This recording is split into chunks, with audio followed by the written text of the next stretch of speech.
నమస్తే మిత్రులారా, నేను మీ జాడే లక్ష్మణ్. ముందుగా ఈ వీడియో ఎవరైతే అప్పు ఇస్తున్నారో వాళ్ళ కోసమే. దయచేసి ఆలోచించండి. అప్పు ఇచ్చేటప్పుడు మన చుట్టాలు కావచ్చు, బంధువులు కావచ్చు, ఫ్రెండ్స్ కావచ్చు, రిలేటివ్స్ కావచ్చు, ఎవరైనా కావచ్చు, ఎంత తీయగా మాట్లాడతారంటే ఆ బెల్లం, చక్కెర, ఆ తేనె అది కూడా పనికిరాదు, దానికంటే తీయగా మాట్లాడతారు. మరి అదే రిటర్న్ అప్పు అడిగేటప్పుడు గోయిందా గోయిందా 100% చెప్తున్నా. మీరు ఒక్కసారి ఈ వీడియో ఆలోచించండి.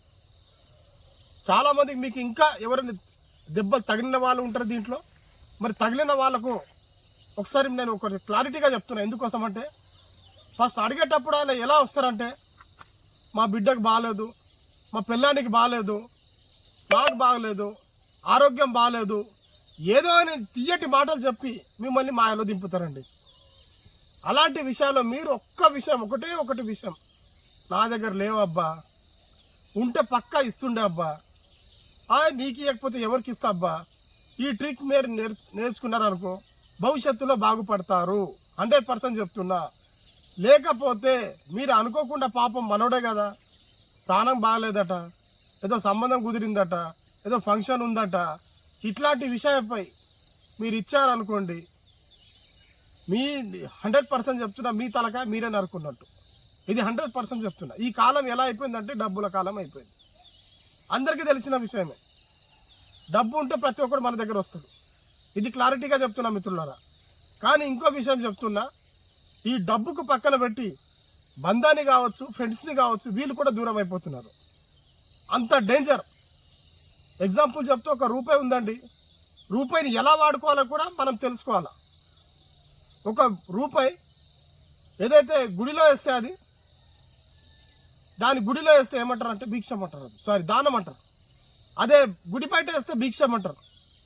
ఇతరులకు అదే రూపాయి ఇస్తే సేవా కార్యక్రమం అంటారు. కానీ అదే అప్పు ఇచ్చినోడికి ఇస్తే మళ్ళీ తిరిగి అడిగేటప్పుడు శత్రువు అవుతాడు. ఇది 100% చెప్తున్నా. అంటే రూపాయి విలువనే మీరు తెలుసుకొని వాళ్ళు ఇది దయచేసి తెలుసుకోండి. ప్రతి ఒక్కరికి నేను అనుభవంతో చెప్తున్నా మిత్రులారా. మీరు కూడా ఆలోచించండి. ఇచ్చేటప్పుడు ఒక్కసారి ఆలోచించండి. మళ్ళీ మీరు మోసపోయి మళ్ళీ ఆ బంధాలు తెంపుకోకండి. నేను పొద్దున ఇగో పొలంలోకి వచ్చిన, నేను క్లారిటీగా చెప్తున్నా, ఉన్న వాస్తవం చెప్తున్నా. డబ్బు అనేది చాలా డేంజర్ అండి. మనిషి జీవితంలో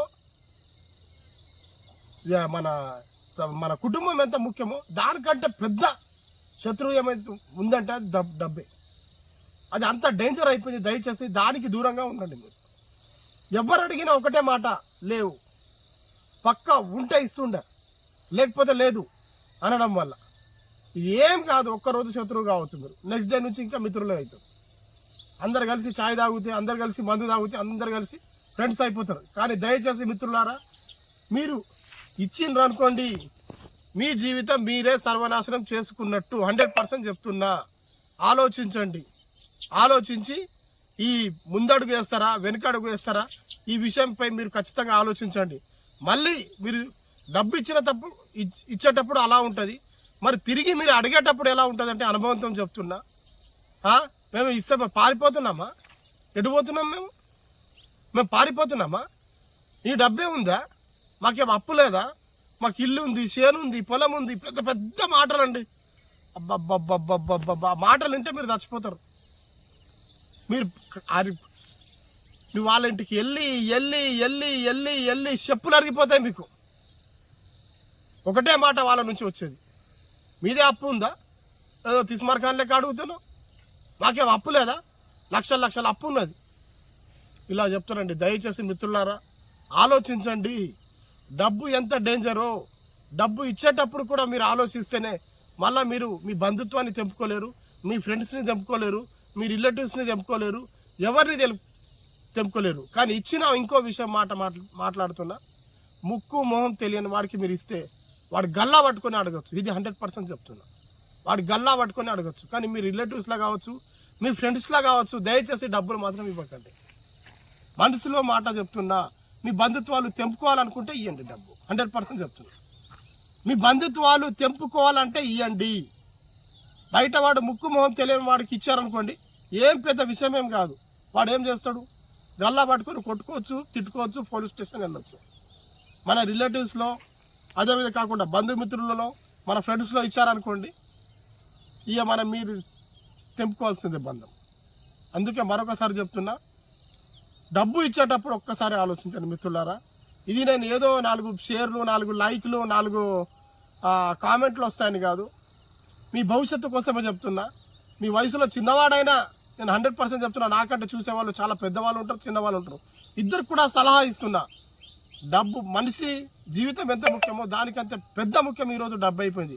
మనం బతకాలంటే ఏదైతే కాళ్ళ చెప్పుల నుంచి ఆ తలకాయ వెంట్రుకల నూనెల వరకు కూడా ఈరోజు డబ్బే అవసరం. దయచేసి ఆ డబ్బుని మీరు పొదుపు చేసుకోండి, ఆదా చేసుకోండి, లేకపోతే బ్యాంకులో వేసుకోండి. కావాలంటే ఇంకా బెస్ట్ ఐడియా 2 ఉన్నాయి.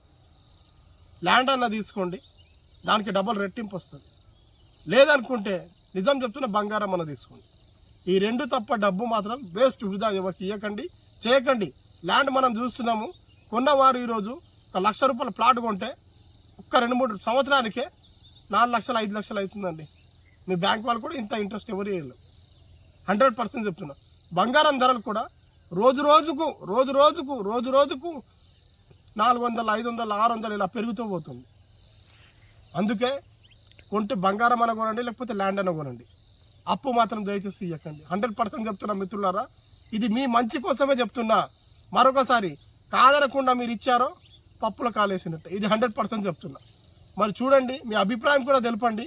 నేను చెప్పింది వాస్తవమా లేదా అనేది మీకు కూడా తెలుస్తుంది. ఇచ్చిన వాళ్ళైతే దయచేసి మీరు కామెంట్ పెట్టండి, మీ అనుభవం కూడా చెప్పండి. నెక్స్ట్ వీడియో చేస్తాను. ఇయని వాళ్ళ కోసమే ఈ వీడియో చేస్తున్నాను నేను. ఓకేనా మిత్రులారా?